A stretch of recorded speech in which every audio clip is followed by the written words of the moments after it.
Le spectacle culte d'Amélie Blostein-Nidam. Bonjour Amélie. Bonjour Elsa, merci pour ce jingle magnifique, j'adore. Moi aussi. Et aujourd'hui, vous allez nous parler de la pièce la plus radicale du moment. Oui Elsa, c'est le spectacle qui divise le plus ces jours-ci, les critiques comme le public. Alors cela n'est pas étonnant car à chaque fois que ce metteur en scène propose une œuvre, elle dévore celui ou celle qui la voit. Personne ne sort jamais indifférent de ce qu'il fait et il, c'est Romeo Castellucci. Et il présente sa version de Bérénice avec Isabelle Huppert au Théâtre de la Ville jusqu'au 28 mars. Je vous emmène conquise. Eh bien, Titus, que viens-tu faire ? Bérénice t'attend. Où viens-tu, téméraire ? Tes adieux sont-ils prêts ? T'es-tu bien consulté ? Ton cœur te promet-il assez de cruauté ? Pour vous, Amélie, voir une pièce de Castellucci est à chaque fois une expérience mystique. J'assume. Tout commence par l'image d'un rideau couleur bleu nuit, immense, fermé. Il est d'une beauté à couper le souffle. Il se lève et là, nous découvrons un autre rideau, rigide et semi-opaque. Et c'est comme cela que Bérénice commence. Très vite, nous voyons, dans un espace presque vide, des mots projetés sur un autre rideau, celui-là en fond de scène. Ces mots sont la liste des éléments que compte le corps humain. Il nous rappelle, ma chère Elsa, que nous ne sommes que ça, quelques éléments, essentiellement de l'oxygène, beaucoup et un tout petit, mais alors vraiment un tout petit peu d'or. Pour rappel, Castellucci aime souvent montrer des mots qu'il assène sur des murs. Par exemple, dans son spectacle nommé purement et simplement le Troisième Reich, il dénonçait le nazisme en symbolisant l'insupportable par une lecture impossible de mots qui défilaient à toute vitesse.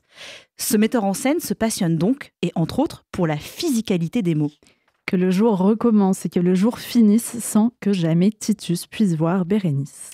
Vous pouvez avoir le rôle, Elsa.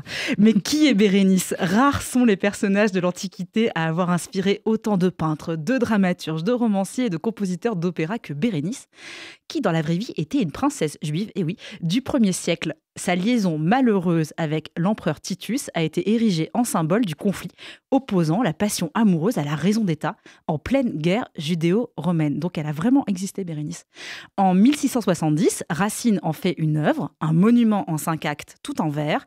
Aujourd'hui, en 2024, Castellucci s'en empare pour se concentrer sur la solitude du cœur meurtri de Bérénice. Roméo. Pourquoi es-tu Roméo ? Ce maître incontesté du théâtre d'image n'a qu'une seule volonté, celle de donner à voir. La question est, mais à voir quoi ? Toujours, il cherche à aller plus loin dans les thèmes qui le traversent. On l'a souvent vu montrer l'enfer, le paradis et souvent la tragédie de la destinée humaine. Si les formes et les thèmes changent, il y a une permanence. Chez Castellucci, il nous demande de regarder, puis ensuite de comprendre. Exactement. De Bérénice de Racine, Castellucci extrait la structure qu'il respecte à la lettre, soit 5 actes et des paroles en vers.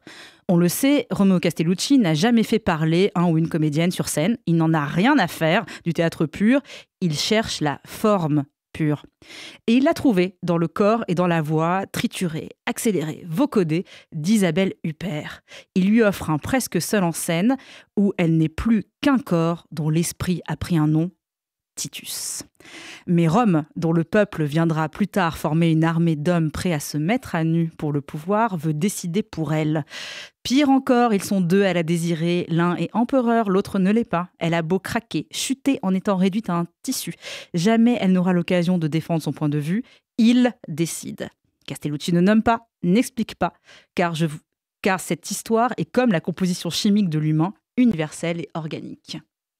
Pour la première fois, selon vous, il s'empare de symboles très surprenants, issus notamment du quotidien ménager.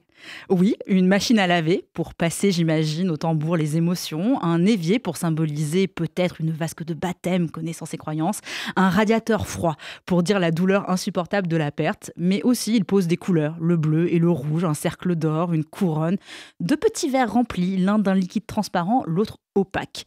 Tiens, restons un peu sur ce mot si vous voulez bien, opaque. parce qu'il est central dans ce spectacle. Castellucci cache et révèle. Il interdit au regard de voir clair. Il déteste l'évidence, le premier degré. Pour ce Bérénice, il multiplie les effets de lever de rideau délirant de beauté. Il passe du noir au gris, fabrique une illusion d'orage. Et tout cela qui n'a qu'un but pour vous, Amélie, faire entendre un cœur brisé. Eh oui. À quoi ressemble un cœur amoureux quand son amour lui est interdit ? Eh bien, il fane comme un bouquet sans eau, mais en hurlant.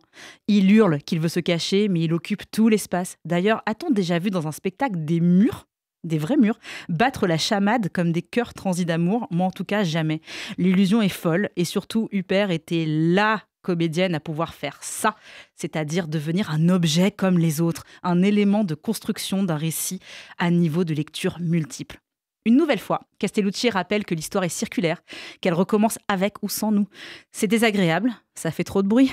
Le roi Roméo a encore frappé, cette fois sur nos rythmes et nos légendes, à nous pauvres êtres. Pour la première fois à notre connaissance, il nous confronte au contre-coup de la passion amoureuse et c'est juste époustouflant. C'est donc à voir au Théâtre de la Ville jusqu'au 28 mars. Les places s'achètent sur place avant la représentation.